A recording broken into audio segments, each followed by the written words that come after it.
আসসালামু আলাইকুম সবাইকে, কেমন আছো সবাই? আশা করছি সবাই খুব ভালো আছো। আলহামদুলিল্লাহ আমি খুব ভালো আছি। তো রমজান চলেই আসলো দেখতে দেখতে।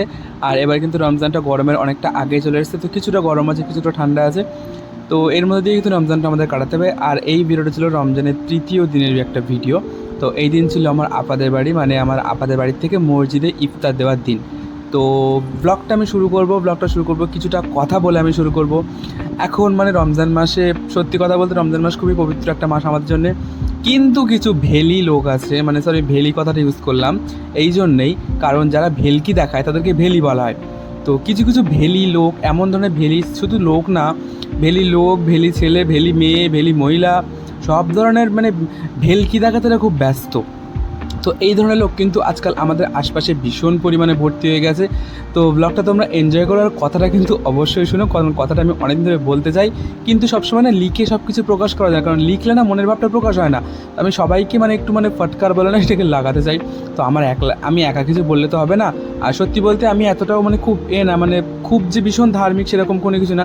সুতরাং আমি জানি না আমার কথাটা বলা মানে সাজবে কি সাজবে না, কিন্তু তবুও যেটা মানে অত্যাধিক এক্সট্রা হয়ে যায় না, সেই জিনিসগুলো কিন্তু একদম ভালো লাগে না। মানে কয়েকদিন আগে আমি দেখছি, মানে রমজান যখন তোমার রোজা শুরু হবে তার আগের দিন শুক্রবারে কেউ কমেন্ট করছে, মানে ফেসবুকে পোস্ট করছে যে রমজানের আগে শেষ শুক্রবার। মানে এই কথাটা বলার মানে কি, আমি সত্যি কথা আমি আজ পর্যন্ত বুঝতে পারলাম না। ইভেন আমি জানি না কে বুঝতে পারছো কি কে বুঝতে পারছো না। মানে রমজানের আগে শেষ শুক্রবার মানে কী বলতে চাইছে? আর রমজানের মধ্যে প্রথম শুক্রবার সেটা একটা ইন্টারেস্টিং ব্যাপার, সেটা ঠিক আছে। রমজানের আগে শেষ শুক্রবার, প্রথম সেহেরি খেলাম, প্রথম ইফতার খেলাম, এই সেই প্রথম তারাবি পড়লাম, প্রথম এই করলাম, প্রথম সেই করলাম। আর সব থেকে ইরিটেটিং আমার এই জিনিসটা লাগলো, মানে ফেসবুকের পোস্ট দেখলাম, ফেসবুকে বলছে আল্লাহ তুমি আমাদের হেদায়েত করো বলে ফেসবুকে পোস্ট করছে। তারপর আল্লাহ আমি এই করলাম, আল্লাহ আমি করলাম। আমি বুঝতে পারছি না কি আল্লাহ কি ফেসবুক দেখে, কিংবা আল্লাহ কি হোয়াটসঅ্যাপ স্ট্যাটাস দেখে? তুমি তোমার মনের ফিলিংসটা অবশ্যই শেয়ার করতে পারো তোমার সোশ্যাল মিডিয়ার পোস্টের মাধ্যমে। মানে ফেসবুকে তুমি অনেক রকম পোস্ট করতে পারো, স্টোরি করতে পারো, হোয়াটসঅ্যাপে তুমি তোমার স্ট্যাটাস শেয়ার করে তোমার মনের ভাবটা প্রকাশ করতে পারো। কিন্তু এই ধরনের সব জায়গায় যে ধর্মকে টেনে আনবে কিছু কিছু লোক, এই জিনিসগুলো কিন্তু একদমই বুঝতে পারি না, মানে কী জন্য তারা এই জিনিসগুলো করে। মানে হয়তো আমার কথায় কিছু কিছু লোক আপসেট হবে, আবার কিছু কিছু লোক সহমত প্রকাশ করবে। আমি জানি না কতটা লোক আমার সাথে সহমত প্রকাশ করবে, হয়তো বেশিরভাগ লোকে আপসেট প্রকাশ করবে, কারণ সবাই এখন এই ধরনের লোক। মানে সবাই এই ধরনের কমেন্টগুলো করতে ভালোবাসে, এবং তারা এনজয় করে। আমি দেখি তাদের পোস্টে সবাই এই ধরনের এনজয় করে, তারা সাপোর্টও করে। আর সাপোর্ট করে বলেই এই ধরনের ভেলি লোকের পরিমাণ আজকাল বেশি। তো সব কিছুর মধ্যে ধর্মকে না টেনে নিয়ে এসে তুমি তোমার তোমার যেটা তোমার নিজের আমল, যেটা তুমি নিজের মনে মনেই করো। প্রকাশ করার তো কোনো প্রয়োজন নেই, মানে সবসময় সব কিছু প্রকাশ করতে হবে এর তো কোনো কিছু প্রয়োজন নেই। হ্যাঁ, তুমি একটা ভালো জিনিস শেয়ার করো, অবশ্যই সেটা সবাই অ্যাপ্রিসিয়েট করবে, সবাই সেটাকে ভালোভাবে নেবে। কিন্তু সব কিছুর মধ্যে যখন তুমি ধর্মকে টেনে আনছো, তুমি কোনো কিছু খাচ্ছ তার মধ্যে ধর্ম টেনে আনছো।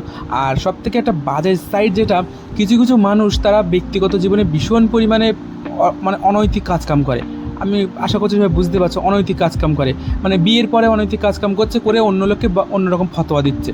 মানে তাদেরকে ভালো কাজ করাটাই করছে, নিজে এদিকে গলা অবধি ডুবে আছে পাপের মধ্যে, আর অন্যকে মানে ভালো কাজ। আর আমাকে যে জিনিস সব থেকে বেশি শুনতে হয়, আমাকে বলা হয় আমি নাকি দোজকে বা নরকে নাকি জায়গা পাবো না। আমি তো সত্যিই মনে দোজকে জায়গা পাবোই না, কারণ তোমাদের মতো লোকেরাই তো আজকাল মানে রিজার্ভেশন করে রেখেছে সেখানে। মানে দোজকের রিজার্ভেশন তোমাদের জন্য পুরোপুরি কমপ্লিট। তো আমি সেখানে কী করে জায়গা পাবো? আমার জন্য নিশ্চয়ই অন্য জায়গা করা হবে। আমি কখনোই বলি না আমি ভীষণ পরিমাণ ভালো, আমি সবসময় বলি আমাকে ট্যাঙ্কারে ভাজা হবে। মানে সবাইকে তো মানে পাপ করলে তো কড়াই ভাজা হয়, আমাকে ট্যাঙ্কারে নিয়ে ভাজা, মানে স্পেশালভাবে ভাজাবে আমাকে, আমার পাপের পরিমাণ এতটাই বেশি। তো তোমরাও কিন্তু ধোয়া তুলসী পাতা কোনো কিছু না, তোমরা কিন্তু আমার সাথে সেম জায়গায় যাবে, মানে দোজকের মধ্যেই যাবে। সবাই যাবে না, যারা পাপ করতে অবশ্যই যাবে। তো একটু বেশি বলে ফেললাম, কারণ মনের মতো অনেক কিছু ভরা ছিল।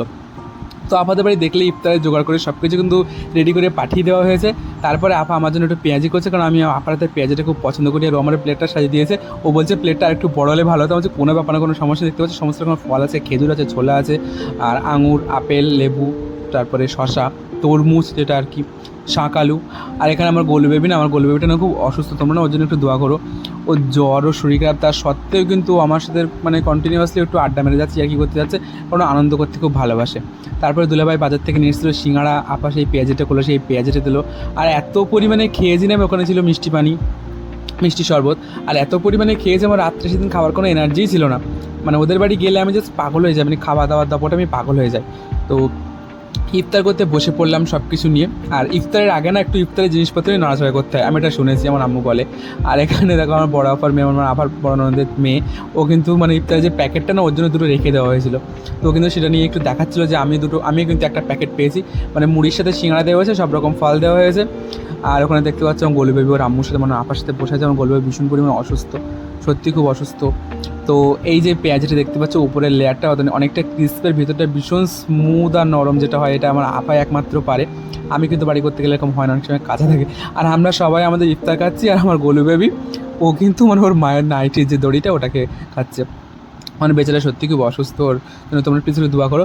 আর আজকের ব্লগটা কেমন লেগেছে আমাকে কিন্তু অবশ্যই যেন, যে কথাগুলো বললাম প্লিজ কেউ খারাপ মাইন্ডে নিও না, আমার যে মনের একটা ছিল সেটা আমি বলে প্রকাশ করলাম।